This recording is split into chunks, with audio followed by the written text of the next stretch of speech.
Jack, I suppose there's only one obvious place to start. How's the recovery from injury been? Yeah, it's been great. It's obviously been a long journey.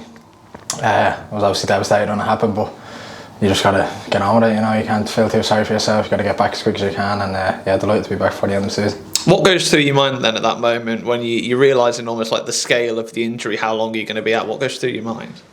Yeah, like it's only football, you know. You're devastated, but you should only be devastated for a day or two. You got to grit your teeth, get on with it, get back. And we're very lucky to have this job, to have this life. So you got to get over yourself and just move on sometimes.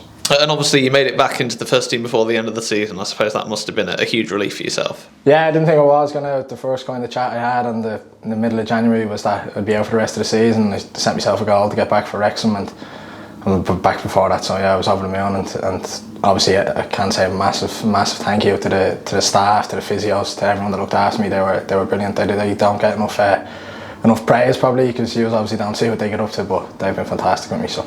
And coming off the bench, obviously to the applause of the LNER, obviously a good day as well on Monday. What was that like? Yeah, it was brilliant. The thing I missed the most was just playing matches, playing in the stadium, playing in big games. Obviously ruining Bolton's promotion chances. They're the games you want to be involved in coming into the end of the season. So when you're sitting on the sideline watching them, it's tough. So yeah, I was delighted to be back. You'll have probably heard Michael Skubala talking about obviously planning for next season. I suppose it's a huge relief, obviously getting back before the end of the season and being able to remind him what you can do on the pitch. Yeah, and look, I have a point to prove as well. I want to be in the team next season. There's no question about it. I've played a lot of games before I was injured, but I want to play every single game next season, and I've got 2 games now to prove it, and then the rest of pre-season. And talking about that return to the team, obviously it's come with a change in formation since you were last playing to this 4-2-3-1 with this slightly more free-roaming central attacking midfielder that I imagine you quite fancy putting yourself in, don't you? I think it would probably suit me more from the old flat three that we used to have in midfield. And in fairness to Rico, Housey, Ringy,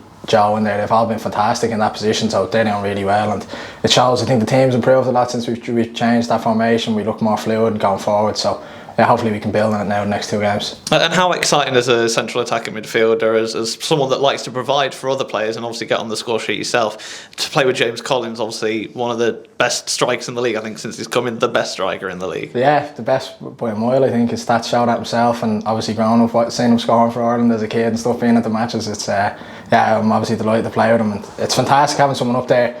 He's been brilliant. Same with Freddie coming off the bench. He's been affecting games, and in fairness this season, I think we've been lucky that we've had some good lads up front, and James just added to it now. So. You mentioned ruining Bolton's party at the weekend. A chance to maybe do the same with Stockport, who've still got a chance of the automatics. Looking forward to that, I imagine. Yeah, the next 2 games, obviously, we say we have nothing to play for, but we do. We have a lot to play for. We're still a serious team. We still want to get 6 points on the board, and we don't want anybody celebrating, especially on our turf. Is it almost nice to be the villain, so to speak, at the league? Yeah, I think obviously last year we were the opposite end of the scale when Pompey beat us, so yeah, it'd be nice to have a different change this year.